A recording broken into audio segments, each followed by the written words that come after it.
आप लोगों ने सब सुना होगा वन टाइम सेटलमेंट स्कीम। थोड़ा सा पीछे हो गए। वन टाइम सेटलमेंट स्कीम शब्द आपने सुना होगा।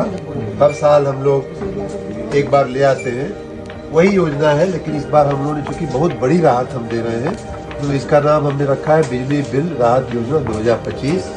ये योजना 1 दिसंबर से लागू होगी।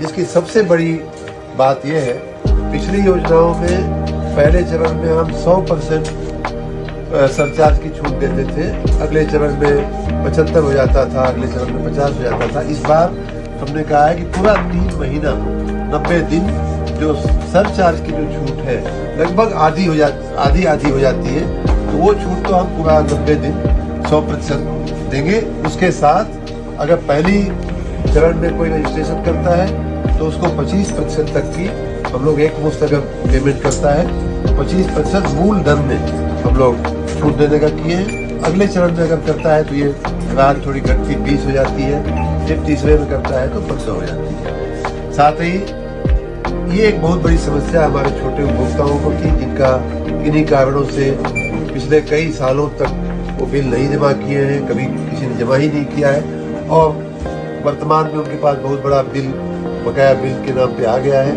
इसको वर्तमान बिल को और बकाया को हम लोग डीलिंग कर रहे हैं और ये कह रहे हैं कि वर्तमान बिल आप भरते रहिए। वर्तमान बिल के साथ अगर आप मासिक 750 रुपया भरते हैं तो आपको 10% तक की मूलधन में भी छूट मिलेगी और ये सरचार्ज की छूट तो चालू रहेगी।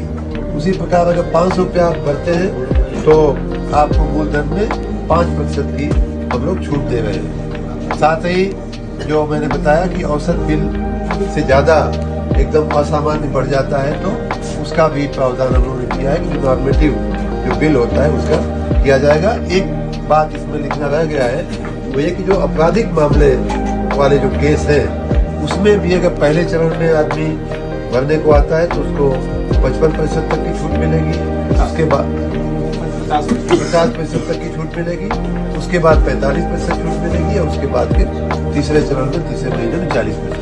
तो इस प्रकार ये हर प्रकार के उपभोक्ता को छूट देने वाली बहुत ही ऐतिहासिक योजना है। जनता इसका लाभ ले।